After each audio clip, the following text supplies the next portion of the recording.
Hello guys, welcome back to our channel Next Vlogs Telugu after a long time. So we are from Srisalam. ఇప్పటివరకు మీ షార్ట్స్లో చూసారు కదా. So Vizianagaram Srisailam వరకు ఎలా అయితే మేము వచ్చామో, సో జర్నీ అనేది నైట్ టైం సాగింది అండ్ దట్టు లాంగ్ వీడియో అయిపోతుందేమో అనేసి నేను షార్ట్స్లో పెట్టేశాను అనమాట. సో ఈ వీడియో మన శ్రీశైలం ఈ పుణ్యక్షేత్రం గురించి మొత్తం అయితే ఉండబోతుంది. ఇక్కడ ఎన్ని ప్లేసెస్ ఉన్నాయి, ఈ ప్లేస్ యొక్క చరిత్ర ఏంటి, హిస్టరీ ఏంటి, ఇది ఒక 12 జ్యోతిర్లింగాల్లో ఒకటి, అష్టాదశ శక్తిపీఠాల్లో ఒకటి. సో ఇలాంటి ప్లేస్లో అయితే మనం ఈరోజు ఉన్నాం. సో మనం ఈ ప్లేస్ని ఎలా ఎక్స్ప్లోర్ చేయబోతున్నాం, ఇక్కడ ఎన్నెన్ని ప్లేసెస్ ఉన్నాయి, ఎన్ని టెంపుల్స్ ఉన్నాయి ఏంటంటే మొత్తం అంతా ఈ వీడియోలో చూద్దాం. మన ఛానల్లో చాలా జ్యోతిర్లింగాల వీడియోస్ అయితే అప్లోడ్ చేసామన్నమాట. సో ఇది కూడా one of the Jyotirlinga. So నాకు వచ్చేసి ఇది పర్సనల్గా 9th జ్యోతిర్లింగం అనమాట. సో ఈ ఫీట్ అచీవ్ చేయడం నాకైతే చాలా అంటే చాలా ఆనందంగా అయితే ఉన్నది. సో మన ఛానల్లో రీసెంట్గా మనం ఎంపీ గుజరాత్ సిరీస్ చేసాం, వారణాసి సిరీస్ చేసాం, రామేశ్వరం సిరీస్ చేసాం. ఆ సిరీస్ అన్నింటిలో కూడా మనం కొన్ని జ్యోతిర్లింగాలు కవర్ చేసాం. సో ఇది కూడా one of the Jyotirlinga, one of the main important Shaktipeetha. So దీన్ని అయితే మనం ఎక్స్ప్లోర్ చేయడానికి రెడీగా అయితే ఉండబోతున్నాం. సో రైట్ నో మనం వచ్చేసి ఇక్కడ శ్రీశైలంలో ఉండే యాదవ యాత్రిక్ సదన్లో అయితే ఉన్నాం అనమాట, ఈ సత్రంలో. సో ఇదే అనమాట. సో చాలా బ్యూటిఫుల్గా అయితే ఉన్నది. ఇక్కడ మాకైతే రూమ్ ఇచ్చారు, రూమ్ అనేది అలాట్ చేశారనమాట. సో మా రూమ్ వచ్చేసి K20. సో ఇక్కడ చూస్తున్నారు కదా. సో ఈ సత్రం యొక్క యాంబియన్స్ అంతా కూడా ఎంత బాగుందో ఇదనమాట. సారీ, K19 మాకు ఇచ్చిన రూమ్ వచ్చేసి. సో మీకు ఆల్రెడీ రూమ్ అయితే మీకు షార్ట్స్లో చూపించా. సో మళ్ళీ వీలైతే ఇందులో కూడా చూపించడానికి అయితే నేను ట్రై చేస్తాను. సో గాయస్ ఇప్పుడైతే సైట్ సీయింగ్ అయితే స్టార్ట్ అయిపోయాయి. ఇక్కడ కొన్ని టెంపుల్స్ అనేవి ఉన్నాయి, సాక్షి గణపతి టెంపుల్, ఇలా కొన్ని టెంపుల్స్ అయితే ఉన్నాయన్నమాట. పాలధార, పంచదార, కొన్ని ప్లేసెస్ అయితే ఉన్నాయి, కొన్ని ఇంపార్టెంట్ టెంపుల్స్ అయితే ఉన్నాయి. అవన్నీ ఇప్పుడు విజిట్ చేద్దాం. ఒక్కొక్కటి చరిత్ర అనేది, దాని హిస్టరీ అనేది ఒక్కొక్క టెంపుల్కి వెళ్ళిన దగ్గర తెలుసుకున్నాం. ఇప్పుడైతే మేము ఒక ఆటో అయితే మాట్లాడుకున్నాం అనమాట. సో 800కి ఇక్కడ ఉంది 5 టెంపుల్స్ ప్లస్ ఒక శ్రీశైలం డ్యామ్ అయితే చూపించబోతున్నాడు. సో మనం చాలా బుక్స్ అయితే చదువుకుని ఉంటాం. హైడ్రో ఎలక్ట్రిక్ పవర్ ప్రాజెక్ట్ అనమాట, నాగార్జున సాగర్ శ్రీశైలం రివర్ ప్రాజెక్ట్ అని అంటారు. దీన్ని ఇప్పుడైతే మనం చూడబోతున్నాం. ఫస్ట్ అయితే టెంపుల్స్ అయితే విజిట్ చేద్దాం. సాక్షి గణపతి టెంపుల్ అనమాట మనం ఫస్ట్ వెళ్ళబోయే టెంపుల్ వచ్చేసి ఈరోజు మన జర్నీలో. సో ఇంకా 5 టెంపుల్స్ అయితే ఉన్నాయి, మొత్తం 5 టెంపుల్స్ ప్లస్ శ్రీశైలం డ్యామ్ అయితే చూడబోతున్నాం. సో చాలా ఎక్సైటెడ్గా ఉంటుంది ఈ బ్లాగ్ అయితే. సో మీరు కూడా నాతో పాటు చూడడానికి రెడీగా ఉండండి. శ్రీశైల యాత్రలో ముందుగా మనం దర్శించుకోబోయే ప్లేస్ వచ్చేసి సాక్షి గణపతి దేవాలయం. ఇది శ్రీశైల క్షేత్రానికి 2 కిలోమీటర్ల దూరంలో అయితే ఉంటుంది. ఆటో వాళ్ళతో మీరు మాట్లాడుకుంటే వాళ్ళు తీసుకెళ్తారు. సాక్షి గణపతి దేవాలయం వచ్చేసి శ్రీశైల క్షేత్రంలోని అత్యంత ప్రముఖమైన ప్రదేశాల్లో ఒకటి. ఈ ఆలయం మహాదేవుడైన మల్లికార్జున స్వామి దర్శించుకునే భక్తులకు వారి పుణ్యయాత్రకు సాక్షిగా నిలుస్తుంది. సాక్షి అనే మాటకు సాక్ష్యమిస్తాడు అని అర్థం. భక్తులు శ్రీశైలం చేరుకున్నారు, శ్రీశైల దర్శనం జరిగింది అనేదానికి కైలాసంలో శివుడికి సాక్ష్యం చెప్పేది ఈ సాక్షి గణపతే. ఈ ఆలయం చిన్నదైనప్పటికీ దానికి ఉన్న ప్రాముఖ్యత ఎంతో గొప్పది. శ్రీశైలానికి వచ్చే ప్రతి భక్తుడు మొదట సాక్షి గణపతి దర్శనం తీసుకుని తర్వాతే స్వామి అమ్మవార్ల ఆలయాన్ని దర్శిస్తే యాత్ర సఫలమవుతుందని నమ్మకమైతే ఉన్నది. భక్తులు శ్రీశైల యాత్ర చేసినట్టు గణపతి శివునికి సాక్ష్యం ఇవ్వడానికి ఇక్కడ స్థాపించబడ్డారని పురాణాలు అయితే చెబుతున్నాయి. అందుకే శ్రీశైలం యాత్రలో సాక్షి గణపతి దర్శనం తప్పనిసరిగా మారింది. సాక్షి గణపతి ఆలయ దర్శనం అనంతరం మనం వెళ్ళబోయే రెండో ప్రదేశం వచ్చేసి హటకేశ్వరం దేవాలయం. శ్రీశైల క్షేత్రానికి సమీపంలో ఉన్న హటకేశ్వరం పవిత్ర శైవ క్షేత్రాల్లో ఒకటి.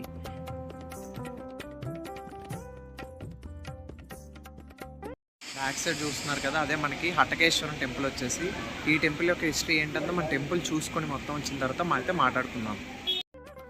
ఈ ఆలయానికి సంబంధించిన కథల ప్రకారం ఇక్కడ పరమశివుడు హటకేశ్వరునిగా భక్తులకు దర్శనమిస్తాడు.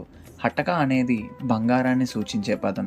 శివుడు ఇక్కడ బంగారపు తేజంతో ప్రకాశించినట్టు చెబుతారు. ఇతడే శ్రీశైలం మల్లికార్జున స్వామికి మరొక అవతారమని పురాణ వ్యాఖ్యలు తెలియజేస్తున్నాయి. శ్రీశైలానికి పుణ్యయాత్ర చేసే భక్తులు సాధారణంగా సాక్షి గణపతి దర్శనం తర్వాత హటకేశ్వరాన్ని దర్శించుకుంటారు. హటకేశ్వరాలయం దగ్గర శివరాత్రి కాలంలో ప్రత్యేక పూజలు, అభిషేకాలు ఘనంగా నిర్వహించబడతాయి. ఇప్పుడే బ్యాక్ సైడ్ అయితే చూస్తారు కదా, లలితాదేవి శక్తిపీఠంతో పాటు సాలగ్రామ్ లింగేశ్వరికి అభిషేకం అయితే చేస్తారనమాట ఇక్కడ. హటకేశ్వర దేవాలయ దర్శనం అనంతరం మనం చూడబోయే మూడో ప్రదేశం పాలధార పంచదార. ఇదైతే ఒక ధార, చాలా కిందకైతే ఉంటుంది. దాదాపు 300 మెట్లు కిందకి దిగి దట్టమైన అడవుల మధ్యలో ఈ పాలధార పంచదార అయితే ఉంటుందన్నమాట. పౌరాణిక కథల ప్రకారం ఆది శంకరాచార్యులు శ్రీశైలంలో విహరించుటకు మనసు ఆనందంతో మునిగిపోయి యాత్రలో భాగంగా ఇక్కడ బస చేసి తపస్సు చేశారనే నమ్మకం అయితే ఉన్నది. పాలధార పంచదార శ్రీశైల క్షేత్రానికి సమీపంలో ఉన్న అద్భుతమైన ఒక ప్రకృతి రమణీయ స్థలం. ఇందులో 2 ధారలైతే ఉంటాయి. ఒకటి ఫలధార.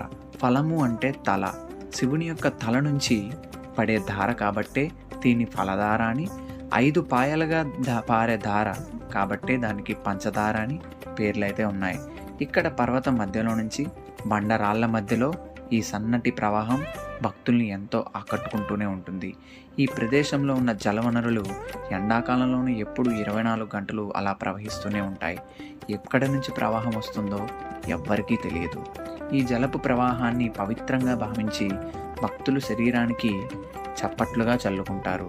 ఇలా చేయడం ద్వారా ఎంతో పుణ్యం లభిస్తుందని భక్తులైతే నమ్ముతారు. పుణ్యకరంగా భావించే ఈ నీటిని త్రాగితే మరియు శరీరానికి చల్లుకుంటే అన్ని రోగాలు తొలగిపోతాయని భక్తుల విశ్వాసం. ఎంతోమంది యాత్రికులు ఆలయ దర్శనానంతరం ఇక్కడికి వచ్చి విశ్రాంతి అయితే తీసుకుంటారు. పెద్దల నుంచి పిల్లల వరకు అందరూ ఆకర్షితులయ్యే నీటి ప్రవాహం, ఈ శబ్దం మనసుకు ఎంతో హత్తుకుంటుంది.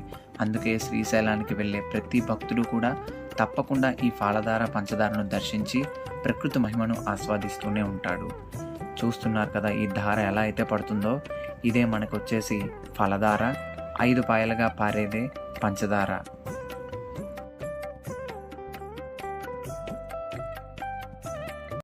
సో వెనకైతే చూస్తారు కదా, అదే పాలధార పంచదార 3వ ప్లేస్ అనమాట మన జర్నీలో. సో కిందకి వెళ్ళి పైకి వచ్చేసరికి చుక్కలు అయితే కనిపించాయి. 200 స్టెప్స్ దాకా ఉన్నాయి దాదాపు. సో నెక్స్ట్ టెంపుల్ వచ్చి శ్రీశైలం శిఖరం అనమాట. శిఖరం దగ్గరికి వెళ్ళిన తర్వాత శిఖరం విశేషాలు అనేవి మాట్లాడుకుందాం. సో ఫ్రెండ్స్, ఇప్పుడు శ్రీశైలంలోనే చాలా ఇంపార్టెంట్ ప్లేస్ అయిన శ్రీశైలం శిఖరానికి అయితే వచ్చానమాట. చాలామంది భక్తులు ఇక్కడ దర్శనానికి అయితే వస్తూ ఉంటారు. సో ఇదే అనమాట మనకి శ్రీశైలం. సో ఇదే మనకి శ్రీశైలం శిఖరం వచ్చేసి. సో ఈ శ్రీశైల శిఖరాన్ని దర్శనం చేసుకుంటే మళ్ళీ జన్మ ఉండదు అని అందరూ నమ్ముతూ ఉంటారనమాట. సో శ్రీశైల శిఖర దర్శనానికి అయితే మనం వెళ్తున్నాం ఇప్పుడు. చుట్టుపక్కల కోతులు చూస్తున్నారు కదా ఎన్ని ఉన్నాయో. సో ఇలా పైకి వెళ్ళాలన్నమాట మనం. పైకి వెళ్తే పైన ఉండేదే మనకి శ్రీశైల శిఖరం. శ్రీశైల శిఖర దర్శనం అనే ప్రత్యేక ఆచారం ఈ క్షేత్రానికి వచ్చే భక్తుల యాత్రలో ఎంతో కీలకమైన భాగంగా భావించబడుతుంది. ఈ శ్రీశైల శిఖరం సముద్ర మట్టానికి దాదాపు 2830 అడుగుల ఎత్తులో అయితే ఉంటుంది. శ్రీశైల శిఖరం దర్శనం ప్రత్యేకంగా ఆలయ యాత్రలో ప్రధాన భాగం. మహాశివరాత్రి, కార్తీక మాసాల్లో లక్షలాది సంఖ్యలో భక్తులు శ్రీశైలానికి వచ్చి శిఖరాన్ని దర్శనం అయితే చేసుకుంటారు. అప్పుడు శిఖరంపై ప్రత్యేక అలంకరణలు, దీపాలు భక్తుల్ని మంత్రముగ్ధులను చేస్తాయి. శిఖర దర్శన సమయంలో శివనామస్మరణ, ఘంటానాదాలు వైభవాన్ని మరింత పెంచుతాయి. ఈ శిఖరం పైనుంచి శ్రీశైలం దేవస్థానం కనిపిస్తుంది. ఇక్కడ నంది చెవుల మధ్యలో నుంచి శిఖరాన్ని చూస్తే పాపాలన్నీ తొలగిపోయి మరో జన్మంటూ ఉండదు అని పురాణాలైతే చెబుతున్నాయి. ఆలయ ప్రాంగణంలో బయట నిలబడిన చోట నుండి భక్తులు 2 చేతుల్ని క్షమాపణ జోడిస్తారు. నాకు ఈ శిఖర దర్శనం చాలా బాగా జరిగింది. ఈ టెంపుల్స్ అన్ని దర్శనం చేసుకున్న తర్వాత మనమైతే శ్రీశైలం డ్యామ్ చూడడానికి అయితే వెళ్తున్నాం. శ్రీశైలం డ్యామ్ వచ్చేసి దట్టమైన అడవుల మధ్యలో కృష్ణానది తీరాన కట్టడం అయితే జరిగింది. మనమైతే ఈ ఘాట్ రోడ్లో జాగ్రత్తగా ప్రయాణించి శ్రీశైలం డ్యామ్కి అయితే చేరుకోవాలి. శ్రీశైలం డ్యామ్ ఇది భారతదేశంలోనే 2వ అతిపెద్ద హైడ్రో ఎలక్ట్రిక్ పవర్ ప్రాజెక్టుగా పరిగణించబడుతుంది. శ్రీశైలం డ్యామ్ ప్రధానంగా విద్యుత్ ఉత్పత్తి, సాగునీరు సరఫరా, తాగునీటి అవసరాల కోసం ఉపయోగించబడుతుంది. ఈ డ్యామ్ 512 మీటర్ల పొడవు మరియు సుమారు 145 మీటర్ల ఎత్తు కలిగి ఉంటుంది. బ్యాక్ సైడ్ ఉంది కదా, అదే శ్రీశైలం డ్యామ్ అనమాట. సో ఈ డ్యామ్ 1960లో అయితే కన్స్ట్రక్ట్ చేశారు. 1981 నుంచి మనకి ఈ డ్యామ్ అనేది ఓపెన్ అయ్యి వర్క్ అనేది స్టార్ట్ అయింది అనమాట. 1981 నుంచి వర్కింగ్లో అయితే ఉన్నది ఈ పర్టికులర్ డ్యామ్ వచ్చేసి. సో చుట్టుపక్కల వన్యప్రాణులు, ఫారెస్ట్, హిల్స్, మధ్యలో రివర్, ఇక్కడ డ్యాము చూస్తుంటే చాలా ప్రశాంతంగా అయితే ఉన్నది. ఇక్కడ ప్లేస్ వచ్చేసి పిల్లలు చూసారు ఆడుకుంటున్నారు ఇక్కడ. ఈ మొత్తం ప్లేస్ అయితే మాత్రం చాలా పీస్ఫుల్గా అయితే ఉన్నదన్నమాట. సో ఇలాంటి ప్లేస్కి ఎప్పుడైనా రావాలనేది నేను చెప్తాను. ఈ పర్టికులర్ డ్యామ్ వచ్చేసి హైడ్రో ఎలక్ట్రిక్ పవర్ ప్రాజెక్ట్ అన్నమాట. అంటే హైడ్రో అంటే వాటర్ ద్వారా ఎలక్ట్రిసిటీని ఎలా అయితే తయారు చేస్తారో ఇక్కడి నుంచే ఇది, అందుకే దీనికి హైడ్రో ఎలక్ట్రిక్ పవర్ ప్లాంట్ అనే నేమ్ అయితే వచ్చిందనమాట. సో హైడ్రల్ పవర్ జనరేషన్ అనేది ఇక్కడే జరుగుతుంది. సో చూస్తున్నారు కదా. అండ్ ఇంకొక విషయం ఏంటంటే ఇది ఇండియాలోనే సెకండ్ హైయెస్ట్ కెపాసిటీ ఉన్న హైడ్రో ఎలక్ట్రిక్ పవర్ ప్లాంట్ అనమాట. ఇండియాలోనే the second. So water supply కోసం, ఇరిగేషన్ కోసం ఈ డ్యామ్ని యూజ్ చేస్తారన్నమాట. ఇప్పుడు వాటర్ ఫ్లో అనేది ఎక్కువగా ఉంది, ఫ్లడ్ ఫ్లో అనే వల్ల. సో వాటర్ కొంచెం కంట్రోల్ అయితే పెట్టారు ఈ పర్టికులర్ డ్యామ్కి ఇప్పుడైతే మాత్రం. సో గైస్ ఫైనల్లీ ప్లేసెస్ అన్నీ విజిట్ చేసేసి మీరే చూసారు కదా ఎంత బ్యూటిఫుల్గా ఉన్నాయో ఇక్కడ ప్లేసెస్ అన్నీ. సో విజిట్ చేసేసి మేమైతే రూమ్కి అయితే వచ్చేసాం. సో ఇప్పుడు స్వామి దర్శనానికి అయితే వెళ్ళాలి. సో దర్శనానికి ఇలా కాదు, ట్రెడిషనల్గా రెడీ అయ్యి వెళ్ళాలి. సో గెటప్ సెటప్ రెండు మార్చాల్సిన టైం అయితే వచ్చేసింది. సో డౌట్ అయితే ఉంటుంది, సో ట్రెడిషనల్ గెటప్లో ఎలా వెళ్ళాలి అని. సో ఫ్రీ దర్శన్కి అయితే మీరు ఎలా వెళ్ళినా పర్వాలేదు, కానీ స్పర్శ దర్శన్కి వెళ్తే మాత్రం ఖచ్చితంగా ట్రెడిషనల్ వేర్లో మాత్రమే వెళ్ళాలి, ఏదర్ ఉమెన్ అయినా మెన్ అయినా సరే. సో ఇప్పుడు మనం ట్రెడిషనల్గా రెడీ అయ్యి స్వామి దర్శనానికి అయితే వెళ్దాం. దర్శనానికి వెళ్ళినప్పుడు టెంపుల్ చూపిస్తా. మ్యాక్సిమం ఫోన్ ఎలా అయితే ఉండదు, ఉన్నంత వరకు మీకు చూపించి హిస్టరీ అంతా కూడా అక్కడికి వెళ్ళిన తర్వాత అయితే మాట్లాడుకుందాం. సో రెడీ అయిపోయి దర్శనంకి వెళ్ళేటప్పుడు మళ్ళీ కలుసుకుందాం. చూసారు కదా గెటప్ సెటప్ చేంజ్ అయిపోయింది. సో ఇప్పుడు మనం అయితే స్పర్శ దర్శనానికి అయితే వెళ్తున్నాం. ఈ స్పర్శ దర్శనానికి ప్రాసెస్ ఏంటి అంటే టికెట్స్ అనేవి ఆన్లైన్లో బుక్ చేసుకోవచ్చు, ఆఫ్లైన్లో కూడా బుక్ చేసుకోవచ్చు. ఆన్లైన్ బుకింగ్ అయితే మాత్రం 1 అకౌంట్ 1 టికెట్ మాత్రమే అవుతుంది. సో అవైలబుల్ స్లాట్ బట్టి మీ దర్శన రేట్ ఎప్పుడు ఉందో అప్పుడైతే బుక్ చేసుకోవచ్చు. సో 500 రూపీస్ స్పర్శ దర్శనం ఉంటుంది అండ్ ఫ్రీ స్పర్శ దర్శనం కూడా ఉంటుంది. కాకపోతే వీక్ డేస్లో మాత్రమే ఉంటుంది. ఎక్సెప్ట్ మండే, సాటర్డే, సండే ఈ 3 డేస్ కూడా మనకి ఫ్రీ స్పర్శ దర్శనం అయితే ఉండదు. సో ఈ 3 డేస్లో కూడా మీకు వీలైతే ఆన్లైన్లో బుక్ చేసుకోవచ్చు, లేదా ఇక్కడికి వచ్చిన తర్వాత ఎక్కడైనా ఆఫ్లైన్లో బుక్ చేసుకోవచ్చు అనమాట. సో దీనికైతే మాత్రం మనం ట్రెడిషనల్గా అయితే రెడీ అయ్యి వెళ్ళాలి. ఎటువంటి జీన్స్ కానీ ఎటువంటి మోడర్న్ డ్రెస్సెస్ అయితే అలా ఉండదన్నమాట. సో ఈ టెంపుల్ యొక్క విశిష్టత, చరిత్ర అనేది మన టెంపుల్కి వెళ్ళిన తర్వాత అయితే మాట్లాడుతున్నాం. ఎంతవరకు ఛాన్స్ ఉంటే అంతవరకు ఫుటేజ్ అనేది చూపించడానికి ట్రై చేస్తా. సో టెంపుల్కి అయితే వెళ్ళిపోదాం, దర్శనానికి వెళ్ళిపోదాం. సో గాయ్స్ దర్శనానికి అయితే స్టార్ట్ అయిపోయాం. ఇది ప్రెజెంట్ మన అవుట్ఫిట్ అనమాట. సో పైన షర్ట్ కూడా అలో చేయరు. సో ఓన్లీ కండువా, పంచ మాత్రమే అలో చేస్తారు. సో గుడి దగ్గరికి అయితే వెళ్ళిపోతున్నాం. సో ఎంతవరకు వెళ్ళైతే అంతవరకు అయితే నేను చూపించడానికి అయితే ట్రై చేస్తాను. శ్రీశైలంలోని మల్లికార్జున స్వామి దేవస్థానం 12 జ్యోతిర్లింగాల్లో 6వదిగా ఉన్న పుణ్యక్షేత్రం. ఇక్కడ పరమశివుడు మల్లికార్జున స్వామిగా, అమ్మ పార్వతితో కలిసి భక్తులకు సాక్షాత్కారం ఇస్తూ ఉంటాడు. పురాణాల ప్రకారం కుమారులైన కుమారస్వామి, వినాయకుడు వివాహ సమయంలో శివపార్వతులు శ్రీశైలానికి వచ్చి ఇక్కడ స్థిరపడ్డారని చెబుతారు. భ్రమరాంబికాదేవి అనే పేరుతో పార్వతీదేవి ఈ క్షేత్రంలో శక్తి స్వరూపిణిగా దర్శనమిస్తుంది. భ్రమరాంబాదేవి ఆలయం 18 శక్తిపీఠాల్లో ఒకటి. సతీదేవి యొక్క శరీర భాగాలు 51 ప్రదేశాల్లో పడినవన్నీ కూడా శక్తిపీఠాలుగా.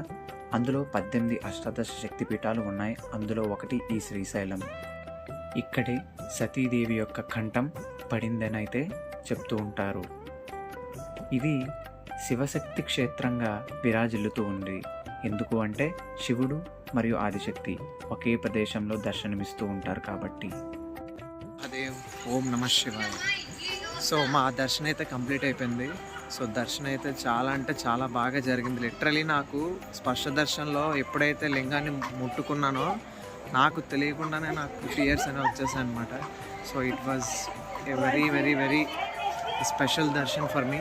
నా లైఫ్లోనే వన్ ఆఫ్ ది మెమరబుల్ దర్శనం అని అయితే నేను చెప్తాను. ఇది నిజంగా నాకు ఎలా మాట్లాడాలో ఏం మాట్లాడాలో కూడా నాకు అర్థం కావట్లేదు. అంత మంచిగా అయితే దర్శనం అయింది. వెంటనే నా మూమెంట్స్ క్యాప్చర్ చేస్తుంటే నా కళ్ళల్లో టీయర్స్ ఎలా వచ్చాయి మీరే చూద్దురనమాట. సో దర్శనం అయితే చాలా అంటే చాలా బాగా జరిగింది. సో శక్తిపీఠం కూడా మాకు భ్రమరాంబాదేవి శక్తిపీఠం కూడా దర్శనం అయిపోయింది. సో శ్రీశైలం అనేది ఒక జ్యోతిర్లింగం, 12 జ్యోతిర్లింగాల జ్యోతిర్లింగం, 18 శక్తిపీఠాల్లో ఒక శక్తిపీఠం అనమాట. టెంపుల్ అయితే నేను క్యాప్చర్ చేయడానికి ట్రై చేశాను, కానీ అస్సలు మొబైల్ అయితే అలో లేదనమాట. అలా ఉన్నంత వరకు నేనైతే క్యాప్చర్ చేయడానికి ట్రై చేశాను. సో ఇది శ్రీశైలం వరకు అయితే మాత్రం. సో ఇప్పుడైతే మేము రిటర్న్ రూమ్కి వెళ్ళిపోతున్నాం. సో ఇది శ్రీశైలం వరకు అయితే. సో శ్రీశైలం హిస్టరీ ఎంతో మీరు చూసారు, ఎంత హిస్టరీ ఉన్న పుణ్యక్షేత్రమో ఇది చూసారు. So signing off from Srisailam.